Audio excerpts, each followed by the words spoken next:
Hello friends, Babita's kitchen मंता में आप सभी का बहुत बहुत स्वागत है। आज मैं बनाने जा रही हूँ बहुत ही चटपटा मसालेदार इंस्टेंट बनने वाला हरी मिर्च का अचार। तो फिर चलिए आज की रेसिपी शुरू करते हैं। यहाँ पे मैंने कुछ हरी मिर्चें ली हैं।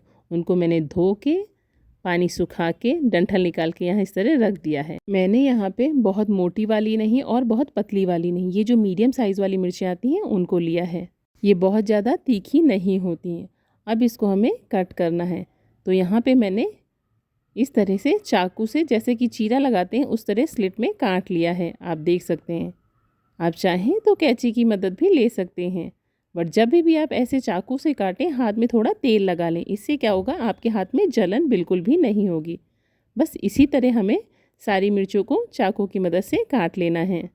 वैसे आप चाहें तो इनको 20 से छोटे छोटे पीसेस में भी काट सकते हैं, ये आपके ऊपर है कि आप कैसे बनाना चाहते हैं।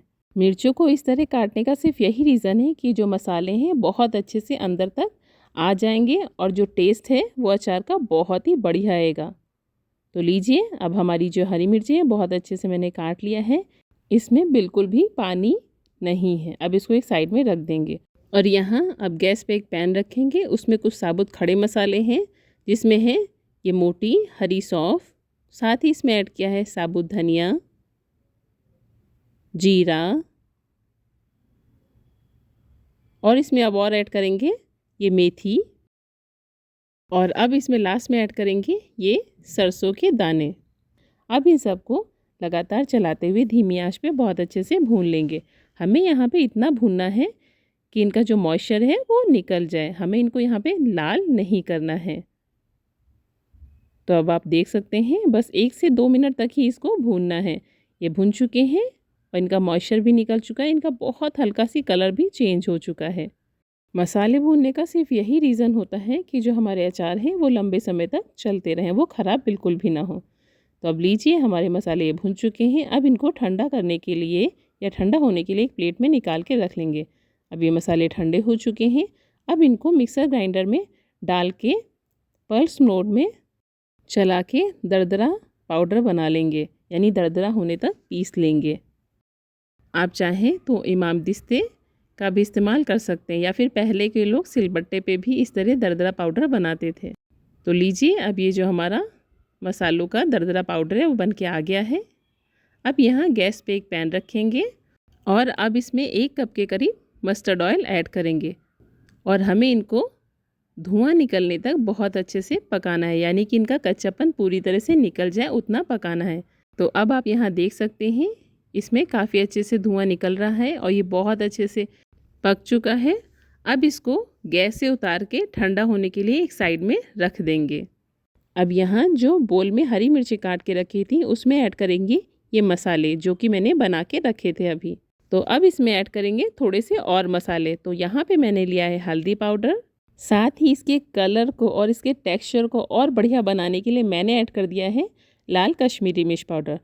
और अब ऐड कर देंगे नमक। तो नमक मैंने यहाँ पे 2 चम्मच के करीब लिया है। नमक थोड़ा ज़्यादा ही रखें तो अचार लंबे समय तक चलता है। अब इसमें ऐड कर देंगे कलौंजी और अब ऐड कर देंगे तेल जो कि मैंने गरम करके रखा था ठंडा होने के लिए। तेल पूरी तरह से ठंडा हो चुका है। अब मैंने यहाँ ऐड कर दिया है। अब इसको बहुत अच्छे से हल्के हाथों से लगातार चलाते हुए मिक्स कर लेंगे। तो लग रहा है ना एकदम मज़ेदार चटपटा मसालों से लिपटा हुआ। भाई देख के तो मुंह में पानी आ गया और खुशबू तो इतनी अच्छी थी ना कि मैं बता नहीं सकती हूँ। तो जब भी आप ऐसे फ्रेश मसाले बना के कोई भी अचार डालेंगे ना तो खुशबू बहुत ही बढ़िया आती है। अब इसमें लास्ट में ऐड करेंगे ये विनेगर, यानी कि सफ़ेद सिरका। इससे क्या होगा, ये जो हमारा अचार है वो काफ़ी लंबे समय तक चलेगा और ख़राब बिल्कुल भी नहीं होगा। तो मैंने यहाँ पे 4 चम्मच के करीब ये सिरका ऐड किया है।